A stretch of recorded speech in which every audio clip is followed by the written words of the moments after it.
Hello, my name is Rich Howard, owner of Architectural Builder Supply, and this video is to bring you a closer look at the Bommer LB4390-350-630.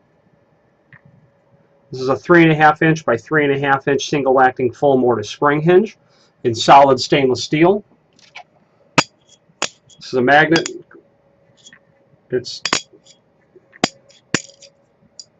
stainless is only marginally magnetic, as is this material. The screws are not magnetic either. That shows you that it's stainless.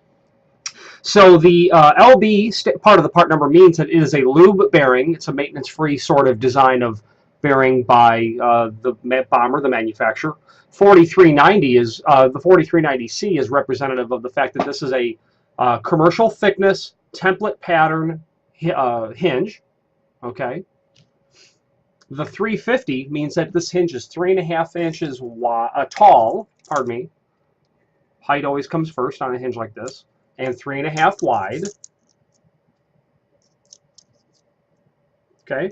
630 means it's solid stainless steel in a satin finish. You can see the satin finish there. Okay.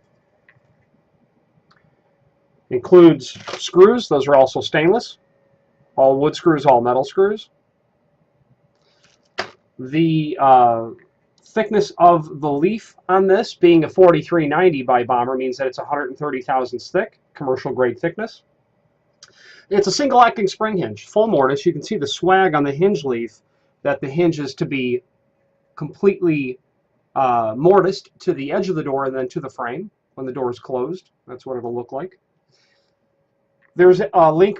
There are links below this video to the template and installation instructions. The template shows everything dimensionally important about the hinge, so I won't beleaguer all those points here.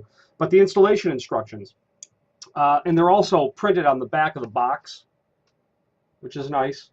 But the summary of the installation is this. First of all, this is non-handed. This will work for a left-hand door, or it'll work for a right-hand door. Okay. Installation instructions are simple. The tension collar, this part, install it towards the top of the door. Okay, you're going to get a tension rod. You're going to insert that tension rod into one of the holes of the tension collar and rotate it clockwise. And as you do that, you reveal new holes in the tension collar. Into one of those new holes, you insert a tension pin. There's two of them here because this order for the client has two hinges.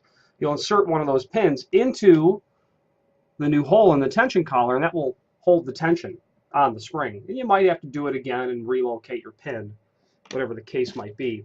Now, this hinge, this spring hinge, is going to be for doors up to 3 foot by 7 foot tall. If you've got a 70-pound door, they're saying two spring hinges. Up to a 90-pound door, 3 spring hinges. And the axis of pivoting on this is compatible with standard commercial grade 3.5 inch hinges, so you can mix and match. I'm a fan, however, of all spring hinges if possible, and here's why. Obviously, you're installing spring hinges because you want the door to close, but you also want it to latch. Now, I have found that the majority of work being done in the hinges on the door is that top hinge.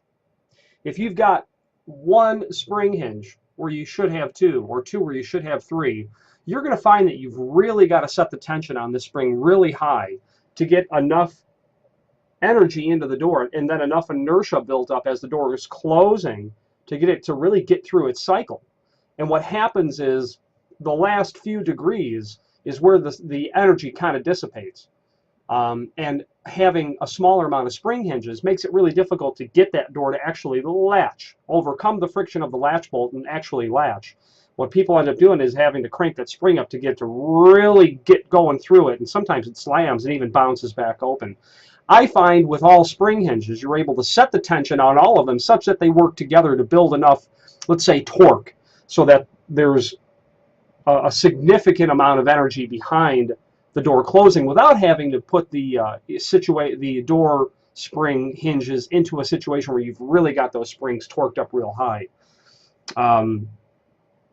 That's my experience. You could also add more later on if you find that it doesn't really work. but in my experience, that is usually the way to go. A stainless steel hinge like this is going to be used in a coastal area where there's going to be corrosion from salt water, or exterior doors that swing out. This would be a good idea. But 3.5 inches generally, not 4 1 3/4 doors. Or people even buy solid stainless because they just simply want it to exactly match stainless steel hardware that they might have installed elsewhere. A very good quality company, Bommer. Last thing I'd like to show you is their logo, and you see right above the logo it says Made in USA, a fact that Bommer is quite proud of, as am I to represent them. If you have any questions on the Bommer LB4390C-350-630 or any other Bommer product, please feel free to reach out to us. Thank you.